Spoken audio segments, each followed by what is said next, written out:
mbër gàlle yaay mbër gàlle yaay mbër gàlle yaay mbër gàlle yaay su guddee fooy fanaan mbër gàlle yaay mbër gàlle yaay mbër gàlle yaay. asalaamaaleykum suñu mbokki internet yi aman mbégte contentement yi ñuy suivre sur Kewel Info tey nag jotaay làmb dañoo déplacé wu ñëw seet si koo xamante ni suñu frère la ba pare nekk suñu xarit ba pare ñu bokk li nga xamante ni ci làmb ji mi Keba Kanté nag ñëpp xam nañ ko ci li nga xamante ni moom mooy social yi muy def ak li nga xamante ni li muy wax ci làmb tey nag wax dëgg yàlla métti woon na trop mais man moom daf maa mënul dara ñu fas yéene waxtaan ak moom ci làmb fu mu toll ak instant bi tournoi bi ñu dugg ndax di leen wax ni moom mooy suñu parrain d'honneur moom moo ñu fas yéene accompagner ba li nga xamante ne ba tournoi bi jeex dañ koy bàyyi ba nuyoo sur Kewel Info après nag ñu dugg si li nga xamante ne moom mooy ci waxtaan bi mon frère waa Keba maa ngi lay nuyoo. Fatima fay naa la fay naa ñi nga xamante ni ñoo ngi ñuy seetaan avant tout di la wax aussi infraction bi nga def moo doy waar parce que damaa jëloon ferme décision ne du ma waxati lu jëm a gum si affaire u làmb mais c'est vrai que sama sœur ga borom site bi aussi sama xarit la avant may continuer nuyoo bi damay baalu àq yeneen site yi nga xamante ni waxoon naa leen ni dinaa def ak ñoom interview te defuma ko mais nit ki dañuy wax ne soo xamul ni nga ko def ni mu la def a tax et bien vrai que ni xaw ma danga ma gëlëmal xaw ma daal noo def ba fexe ba téyeloo ma sa micro bi mais l'essentiel daal mooy ñoo ngi koy def ak xol bu sedd et dañuy ñaan yàlla tàmbali interview bi si bisimilahi rahmaani rahim jeexale ko ak alhamdulilahi rabbil alamin am na solo Keba comme ni ko gars yi wax da ngaa garaaw ndax fan yi dañoo gis ni làmb ji daa jaxasoo rek gars yi commencé di dugal ay vidéo Keba mais Keba waxoon nga xam na da ngaa bokk ci làmb te am na loo xamante ni moom même boo ko bañee sax man moom naa toog ak yow rek après sama paree laaj quoi mais Keba lan lañ la bëgg a wax mooy que ni tey nan nga gisee li nga xamante ni moom mooy làmb ji ndax tamit waxoon nga ko ndax vidéo yaa ngi fi franchement am na lu bari loo xamante ni da ko waxoon Keba da koo gisoon wala daa demoon ñu seetlu ko ci làmb wala Keba yoon lan affaire bi li nga doon wax après moo ñëwaat nii da nga koo gisoon wala da ngaa demoon ci làmb bëgg nañ tamit nga expliquer ñu ko. non ni ngeen ko gisee la ko ñëpp gisee rek comme ni ma ko gisee comme ñoon la ko ñeneen gisee amaana ni peut-être suñu waa ASC bi ñoo ma soufflé woon wax bi rek mën na nekk aussi jinne làmb ji ñoo wax ak man ma wax yooyu yëpp mën naa nekk mais l'essentiel daal mooy lii xew moo ngi xew et sama avis bi ma ci war a joxe yaakaar naa ni wax naa ko bu yàgg su fekkee ne tegaat nañ vidéo yi rek dañ koy actualiser li ma waxoon moo fi nekk ñëpp def nañ constat bi et je pense que ni aussi du heure waxaat ci parce que jàpp naa ni su dee machine wala moteur bi nga xamante ni tey mooy doxal làmb ji muy CNG équipe bu bees la huiléegul roodeegul kon wax ak ñoom instant bi yaakaar naa jotul dañ leen di bàyyi rek ñu liggéey ñaanal leen yàlla aussi yen gi ñu leen jox ñu attan ko te yàlla oyofal ko te aussi monde làmb jàppale leen ñoom itam ñu jàppale monde làmb loolu daal lay tënk ci kàddu yi waaw. mais dañ nga dugaloon ci bureau bi li tax te gisuñu la nga ci réunion beeg yooyu noonu. non dugguma ci bureau bi de. ok il faut que tamit mu leer. non dugguma ci bureau bi. dugaluñu la ci bureau bi. dugguma. yëguma tiiñuma fekkewuma waxtaanuma tamit. juróom yooyu moom naa ko leeral. bokkuma ci woowuñu ma dewuma fekkewuma xawma ci dara waaw maanaam daal ni ngeen ko gisee noonu laa ko gisee ni ngeen ko déggee noonu laa ko déggee yéen sax yéen a ma ko njëkk a dégg ndax yéen a tax ma dégg ko ndax seeni site laa ko seetaane am na solo mais Keba fan yi gis nañ ni làmb dafa gars yi dañoo dispersé wu muy ci lutteurs yi muy ci promoteurs yi muy si ñëpp te kenn ku nekk am nga ci xarit bu naax ñi waa axlu làmb ñëpp say xarit lañ mais nan nga gisee làmb en général fi mu toll nii fi mu toll. waaw xam nga loolu tey làmb dafa nekkoon benn objet bu toj ñu kole ko suñ ko kolee nag te yen ko lu mu àttanul noo def mu tojaat tey jàpp naa ni soo déggee brouhaha bi am si yëpp si làmb ku nekk di wax ñii di jaar fii ñii di jaar fee ñàkk a toog péncoo la parce que soo xoolee ñi nga xamante ni tey ñoom ñoo dispersé wu di wax ñëpp ñoom ñoo àndoon démb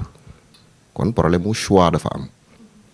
kon day delloo si waat li ma doon wax démb làmb faaw mu jógee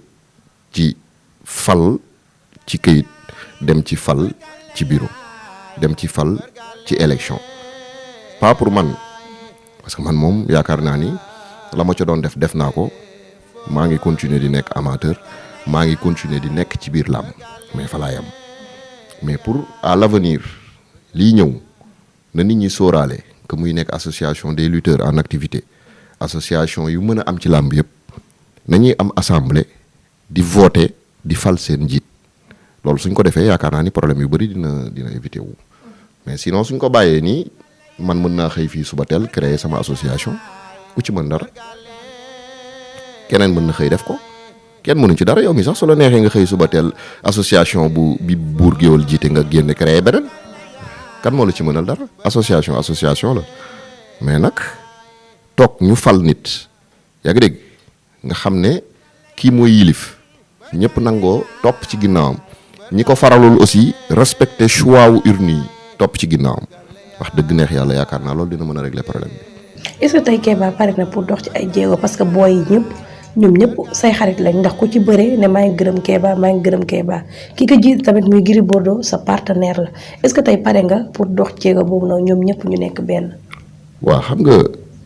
que muy Gris Bordeaux que muy keneen Gris Bordeaux man maay yëkkati sama téléphone wala sama tànk dem ci moom ne ko lii laa fas yéene ci làmb mais moom yëkkatiwul tànkam ñëw ci man ne ma lii laa fas yéene ci làmb que muy ñoom mobile man maa leen woone leen lii laa bëgg ci làmb parce que soo seetloo mobile bi muy xëccoo CNG bi defoon na déclaration ñaanal ma yàlla pour ma jot ko kon donc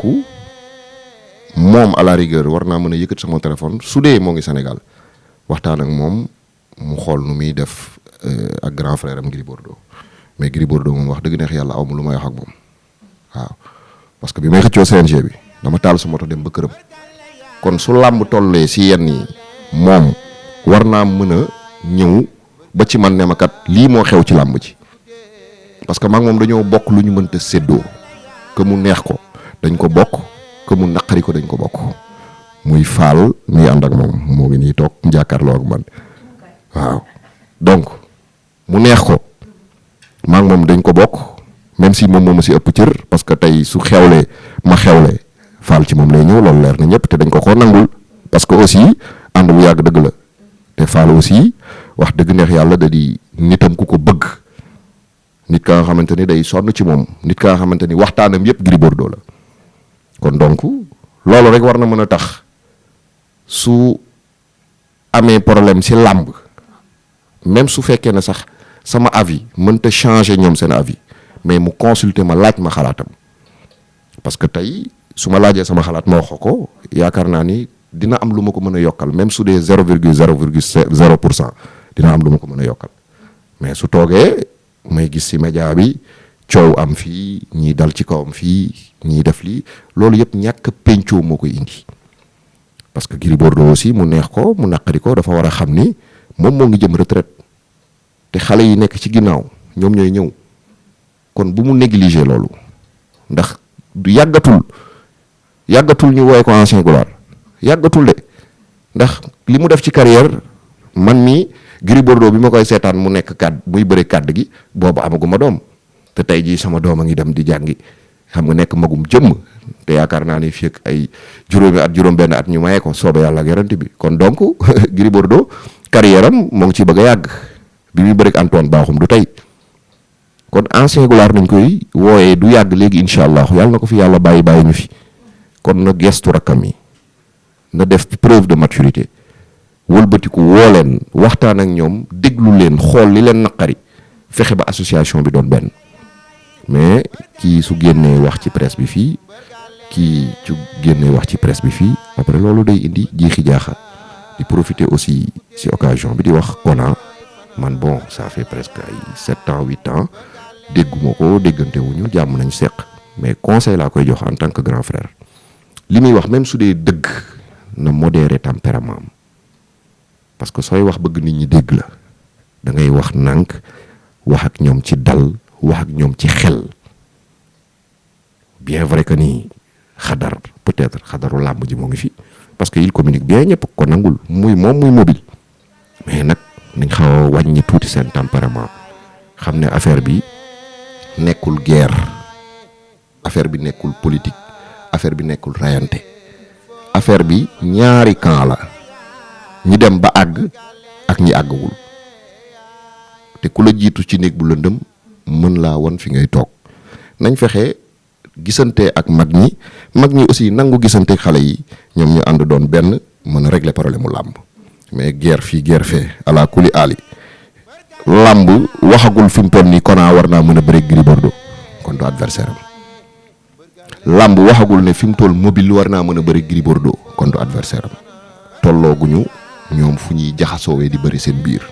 waaye tolloo nañ fa nga xamante ni ñoom ñoo war a mën a pencoo waxtaane làmb parce que muy ay ñoom Kona ay ñoom mobile ñoom ñëpp yaakaaru làmb ëllëg lañu su fekkee ne ñoo ngi ci ba tey donte am na ña nga xamante ni ci seen groupe seeni combat bëriwul mais am nañ tur ci làmb ñooñu nag war nañoo mën a toog ak ñi nga xamante ni làmb xam na leen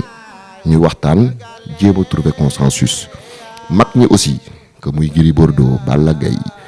Boy Niang Tapha Tine Modou Lo ak ku mu mënti doon Eumeu Sène nañuy fexe ba su ñuy jëlati ay position nañ consulter xale yi ba pare su ñuy dem wuy ji wala ñuy dem di waxtaane lu jëm ci wàllu mbër yi nañuy convoquer xale yi parce que tey suñu xoolee xale yi ñoo leen ëpp combat li xale yi di bëri ci at bi ñoom duñ ko bëri comme li ma la wax sànq rek dañuy jëm ñoom ci fin de carrière ñii dañuy ñëw soog a tàmbali seen carrière kon nañ xool nu ñu jaxasoowee. message bi am na solo beneen bi mooy gis nga làmb bu mu tijjee yàggul ñu tëj ko war koo tijjiwaat am na yeneen combat yoo xam te ni taxawoon na ñi nga xam te ne dañoo war a bëri ba le jour ji lay yëg ni seeni combat amul ñu ne par lan li nga xam te ne moom mooy Covid ñi naan gouverneur moom moo ko arrêté instant bi yow loolu dal xale yi Kéba bu mu ko déggee ban réaction la. non naqarul rek laa ko am mais du ma ci débat parce que su ma si waxee rek dugg naa directement ci cadre ñi yor làmb ji ak ñi yor réew mi non du ma ci débat loolu moom du ma ci débat xam nga lu tax parce que tey soo seetaanee le 12 octobre daaw 2020 dama ni làmb dañ koo desee jox cër dama ni politique bi état teg pour làmb baaxut kon su ma wëlbatikuwaat lii am ma di ci waxaat dafay niru leneen ñoom ils sont assez responsables majeurs et vaccinés ñoom nañ jël ñoom ñoo yilif làmb ji ñoo ñu yilif ñun ñii nga xamante ni ñun ñooy ñëw ci làmb ji ñoom nañ ci wax mais man naqarlu laa ci mën ak ñaan yàlla loolu bañ fee amati parce que préparer combat ba desut lu dul dem di bëri ñu annuler ko ñii naan wax nañ leen ko démb ñii naan wax nañ leen ko tey ñii naan léegi lañ ko yëg ñii naan ngemm naa ba pare ñii naan leb naa ñii naan def naa lii gis naa sax wulli di jooy waaw sama xarit wulli maa ngi koy nuyu mais li ma jaaxal benn bët bi rek moo doon génn rangoñ waaw non dóorul wulli sama waay la maa ngi koy nuyu yaa ngi dégg kon donc yooyu jàpp naa ni lu war a mën a ñàkk la te jàpp naa ni aussi erreur de communication am na ci parce que suñu demee ba structure bi war a informer nit ñi di leen informer par message wala WhatsApp yaakaar naa ni ay audio yooyu defe naa ni jaaduwut ci dégg-dégg mais nag erreur la te prochaine fois dinañ rectifier wu te yaakaar naa ni erreur bu mel noonu jaratul muy am te dootul am ndax waa làmb seen bopp ñoo ko dul nangooti ndax man su ma doon mbër wax dëgg neex yàlla nit kenn avisé wu ma kenn avertir wu ma dinaa ñëw ba ci biir làmb ji ak sama ngemb woo sama adversaire téléphone ne ko ñëwal ci biir làmb ji yaa ngi dégg ñu taxaw xaar arbitre suñu gisul kenn ñi ñibbi ñu remplir suñ contrat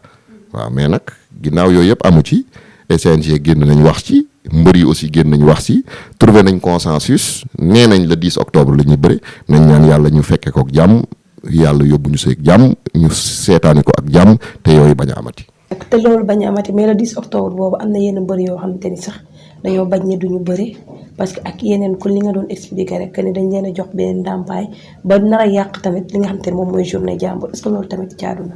waaw xam nga aussi nit ku nekk rek yaa xam fi la yëf yi toll parce que tey jii moo ngi mel ne nga bâche sa bâche xam nga invité say nit yaa ngi dégg toog xaaroo dara lu dul tàkkusaan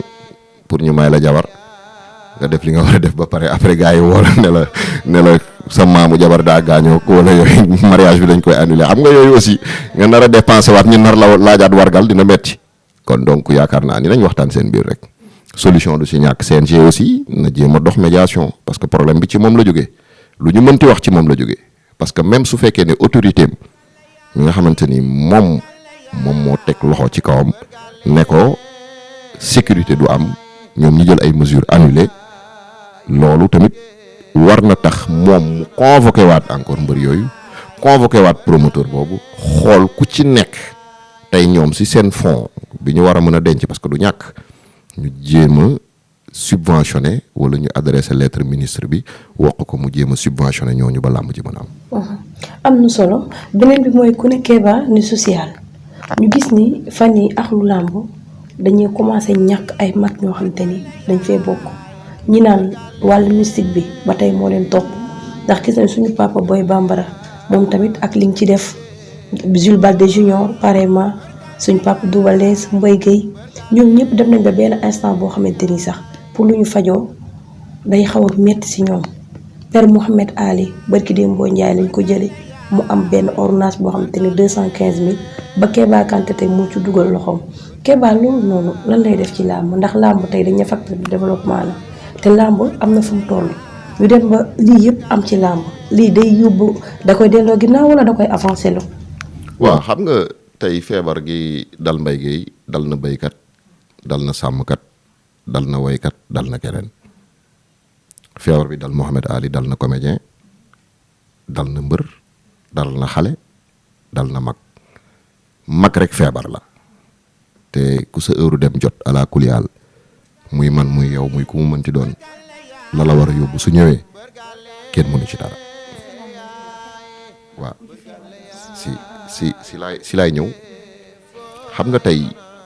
li wutale mbëru démb yi ak mbëru tey yi mooy problème organisation te jamono da leen dab ndax tey bu njëkk soo daan bëree da ngay bëgg wut kër ak joxe dépense ndax mbër yu njëkk yi soo xoolee daaw ñu yor seen kër ay kër nañ daan yor tey nag problème bi foofu li ci nekk dëgg waxoo leen ko su fekkee ne nag peut-être da ngeen ragal mbër yi man dinaa leen ko wax Mouhamed Ali ñaata champion la formé ñaata mbër la yor Père Balla Gaye yàlla na ko yàlla yërëm ñaata champion la yor ñaata mbër la yor dañu waxante dëgg junj rek doy na borom xel su fekkoon ne mbir mi jaarale nañ ko ci yoon mu tegu ci yoon tegu ci li nga xamante ni tey mooy ñàkk jëriñu maanaam damay encadrer école de lutte bi àq ga war sama digganteeg moom moo ngi koy def problème yi du am loolu laa ci mën a wax l'essentiel mbër yi nañ xoolaat seen bopp xam ne jamonoy 30 000 40 000 50 000 mag yooyu ñoo leen doon yóbbu kon nag ñoom ba ñu mënul dara mag yi leen doon yóbbu su mag yi demee ba mënatuñu dara ñoom nañ fexe nu leen taxawoo la nekk ci biir nag xaw ma ko li ñu gis di ko dégg comme li Ndiaye Drago waxoon li ñu dégg gisuñu ko muy direeku yaa ngi dégg gàcce lay niru te gàcce googu nag nañ fexe ba bu mu leen dal parce que fii muy man muy ku mu mënti doon ñun ñëpp am nañ ay mbokk yu feebar ya nga xamante ni amaana ni yëguñu ko amaana ni aussi ba ñuy yëg seen feebar suñu loxo mënut a dem suñu poos loolu am na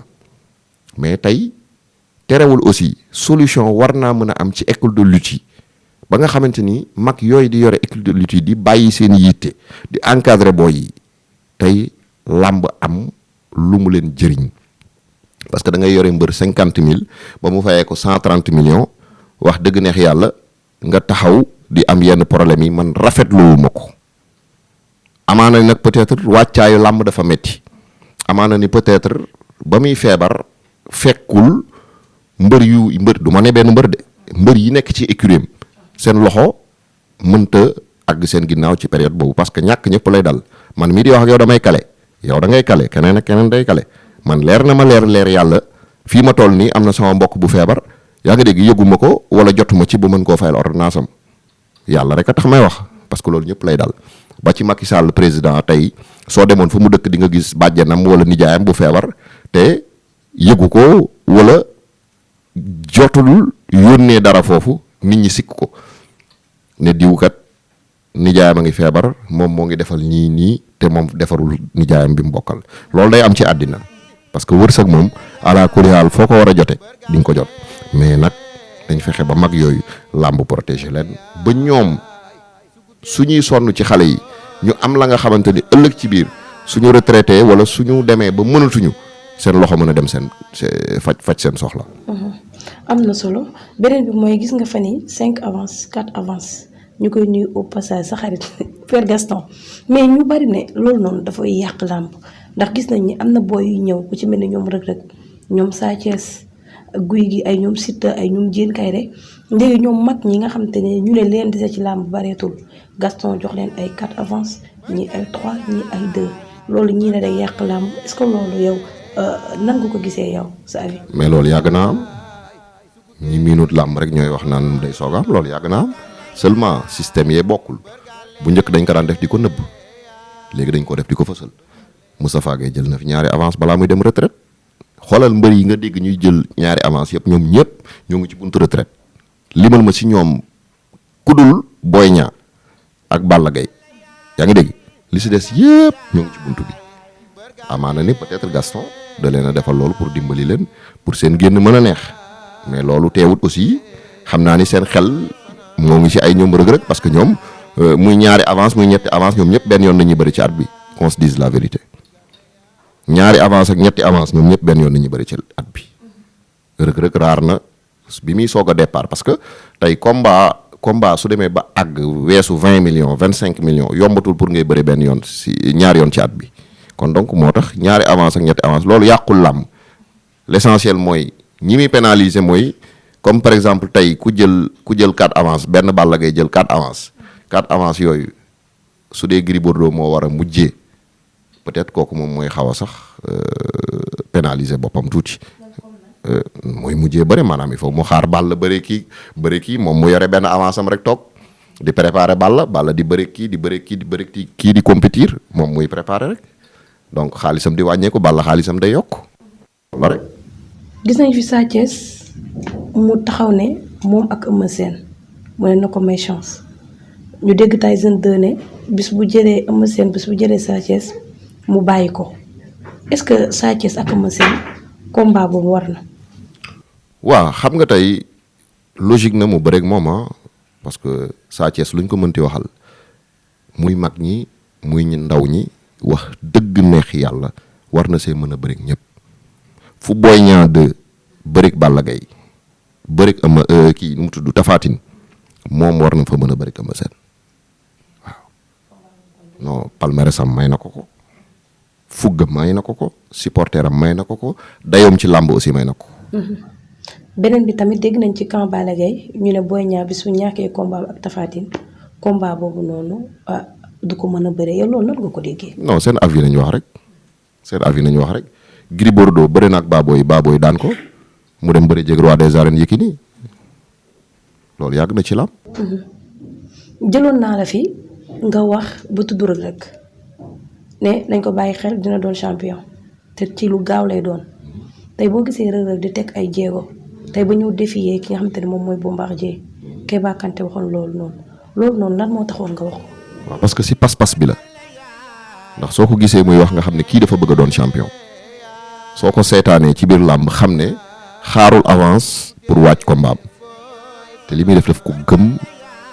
te am na encadrement bi koy surveiller ba tax na soo xoolee moromam yi mu départ yëpp raw na leen te am na dayoo bi aussi bul fàtte ni Tyson jaarul si petit combat dafa ñëw rek yéeg ndax dayoo moo ko mayoon Reug Reug war na mën a bëreeg Bombardier war na mën a bëreeg ay magam war na mën a bëreeg ay rakam te tey jii logique làmbam tey war na mën a bëreeg Garga Mbossé war na mën a bëreeg ak kii Modou Anta bu Thiès war nañoo mën a bëre Diène Kaïré war na mën a bëreeg Reug Reug pourquoi pas parce que Reug Reug bëre naa ak Gris 2 moom mu nekk mi-lourd Gris 2 nekk super lourd Diène Kaïré Reug Reug war nañu mën a bëre. waaye Reug Reug bu la déggee grand dina la mere. non làmb la fu Bombardier nangoo bëreeg Reug Reug war na mën a nangu bëreeg Diène Kaïré làmb la derby la. kon Moussa Ndoye mi bañ Diène Kaïré loolu. non Moussa Ndoye waru koo mën a bañ peut-être am na ay raison am maa ngi koy nuyu au passage mu nekk nit ku baax nit ku humble yaa ngi dégg waaw ku baax la maa ngi koy nuyu di ko ñaanal yàlla defal ko jàmm ak salaam di ko féliciter ci combat bi mu jógee même si dafa daanu mais la ko waroon def na ko mais Moussa Ndoye si logique warta mën a bañ Diène ndax bi ko Sa Thiès di jël xool leen fi mu jógee si défaite la jógee contre Garga te Sa Thiès moo ko du ma ne sax si wàllu palmarès mais si wàllu tour yamuñu sax ñoom ñaar te Sa Thiès dafa jóge ci défaite ñëw jël ko mais moom war na mën a jël Diène parce que Diène aussi nañu waxante dëgg daan na ay moromam daan na ay magam am na nga xamante ne nag tey soo xoolee si victoire bi mu jóge rek ki mu daan non mu daan te il n'est pas n'importe qui combat boobu tey bi mu taxawee man su ma doon parier ci Modou Anta laay parier parce que dëgg la yàlla bëgg non daf ma bett parce que bëri bi mu indi foogeewuñu ko woon kon ku daan Modou Anta mën naa daan Moussa Ndoye mën naa daan rëg-rëg mën na koo daan mais ñooñu nag dañuy ay morom la ñoo war a bëri seen biir mag yi neex nañ trop parce que dañuy dem retraite ñuy bëree waaye ala kulli haal rëg-rëg mënta muusa ko waane xanaa mbokk feeñ wala mu takk rakku Diène wala Diène takk rakkam mais ala kulli haal ñoom dinañ bëre su leen fi làmb bàyyee dinañ bëre parce que ñoo bokk groupe Modou Lo bëre nag Eumeu Sène xoolal différence bi te combat bu neex la woon rëg-rëg Diène Kaïré war nañu mën a bëre waaw. ku Modou Lo ak Ama dem nañ ba bëre. war nañu mën a bëre làmb soo demee ba def 100 kilos 120 kilos mënatu la bañ te Diène Kaïré mën na daan ku ne ci làmb nii rëg-rëg mënee daane Bombardier noonu la ko Diène Kaïré mën a daane. ba tey dafa am koo xamante ne dafa xaw a raar ci làmb bu Yékini Junior ñi ne bëggatul làmb ñi ne instant bi làmb da koo raw ñi ne day taamu ay adversaire Kéba tey Yékini Junior fi mu toll woon tey combat ak Diène gars yi ñu ngi koy wax Yékini Junior ak Moussa Ndoye ba tey dégguñu ko mais lutteur bu mel ni Yékini Junior est-ce que war na li nga xam te moom mooy année blanche yi muy def mu def ko. amoon lu ko gënal chaque takkusaan mu bëre peut-être que nag am na lu ko téye ndax bul fàtte aussi ne làmb ji dafa nekkoon ci crise yaa ngi dégg te si défaite bu metti la jóge amaana ni défaite bi mu jógee il faut mu récupérer defaraat boppam psychologiquement parce que Tapha Tine bëre gi mu wane foofu keroog ku mu mënti doon ci àddina parce que moom noonu la defoon Modou Anta da ko mbootoon mboot bu rëy moom itam mu ñëw ñu mbot ko mbot bu rëy léegi xam nga genre jël yooyu nag il faut nga jëlaat tuuti temps pour préparer waat psychologiquement pour ñëwaat amaana ni peut-être moo tax muy calculer ay adversaire parce que manque de calcul moo ko dugaloon ci Tapha Tine ndax c'était pas un combat logique nañu waxante dëgg nu mu mënti woon demee Yékini Junior waruloon bëri Tapha Tine jamono jooju non waruñu woon bëri non xam nga tey da ngay nekk ci benn lancé nit ki nekk ci benn lancé nga bëgg raccourci daw dem jëli ko yaa ngi dégg fekk mu daan la ba pare te ñoragul woon pour nga baraatewaat ak moom parce que soo xoolee Yékini Junior après li mu enchaîné si ay victoire bëriwul woon noonu ak li mu enchaîné si ay combat man tey yoon boobu waroon na bëri ñeneen ay ñoom ama neex a ngi fii parce que bi mu daanee Modou Anta mënoon na bëri ñeneen mënoon na bëri ay rakkam mënoon na bëri ay magam mais c'était pas logique mais il a pris le risque parce que Tapha Tine mi mu bëri loon ak Tapha Tine mi mu mujjee bëri du ñu benn poids yokku na ci expérience yokku na ci moom peut-être que fi mu tolloon ci làmb rek yéegul wàccul foofu la ne woon mais Tapha Tine da ko dépassé woon lu yàgg ba bëreeg roi des arènes ñàkk ci dugg ci tournoi am lu mu fa def am défaite foofu génnaat ci victoire soo ko tàllalaat loxo kon foofu c'était pas logique à mon avis man boog su ma ko yoroon ci jamono yooyu du bëreeg moom mais sama xarit la maa ngi koy nuyoo passage aussi mais fi mu toll nii war na mën a bëreeg ñëpp war na mën a maye revanche war na mën a jox nit ñi chance nit ñi aussi war nañ ko mën a jox chance parce que tey làmb moo demee noonu pourquoi pas moog les deux war nañu mën a bëri ñaata champion ñoo fi nekk ya nga xamante ni war na mën a bëri ñoom waxoon naa la si rëg-rëg dinaa la waxaat leneen yàlla bu ko cat dugg caatu Daouda Fall na ko nit ñi bàyyi xel. waxoon nga ko ci rëg-rëg de. waxaat naa la ko fii tey. caat Daouda Fall. caatu Daouda Fall ak caatu Yoof nañ leen bàyyi xel. dañ leen bàyyi xel li tax ngeen Caatu Daouda Fall dafa am benn bëre boo gis ci moom boo xamante ni dafa am ku mu lay rappeler wala ndax tey espoir nga jël te xale bi mën nañoo wax ni ay combat bari su ma juumul 7 combat la def mi ngi préparé phase finale moom ak Kaw Gourdin dinaa ko jël espoir boobu. man séntu naa ko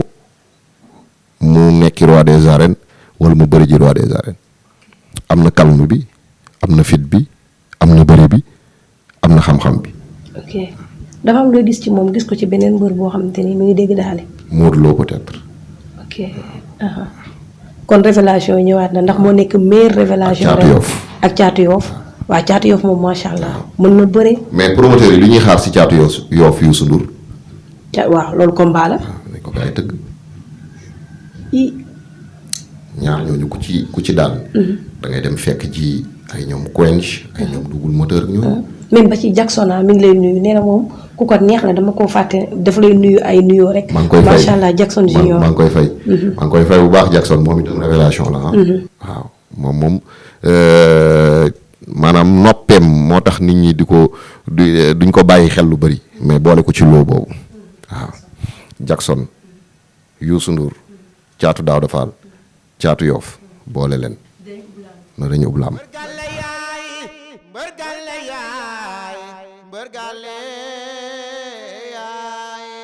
mbër gàlle yaay su guddee fooy fanaan mbër gàlle yaay mbër gàlle yaay mbër gàlle yaay su guddee fooy fanaan